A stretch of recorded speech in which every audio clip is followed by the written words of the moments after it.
So let's start by rewriting our HTML to add these into our icon box sections, which are down here. So I'll go to our editor and let's move our icon boxes up to the top. So here they are right here. I'm going to cut this and paste it in right up here underneath our icons. And let's add some new HTML in this icon box for this new icon. So using a div still makes sense because this is a visual element that doesn't do a lot to enhance the meaning of the section. And we'll give this a class of icon box to start out with because that's the name of the component. And we'll do dash icon. Again, we're going to use this code up here for the heart and we'll close out the div. We'll save it and let's open up our icon box component.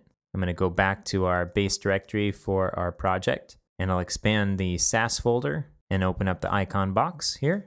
And I'm going to add a little bit of padding between the different selectors here that are nested inside this main icon box selector. And we'll add a new selector. We'll use the ampersand to bring in the selector up here. And we'll do dash icon. We'll create our brackets. And what we're going to do is copy the code that we are using for our icon here, as well as our icon dash dash circle. So we're going to use the font family, Font Awesome.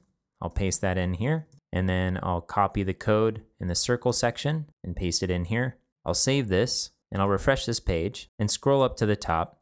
And here we have that icon.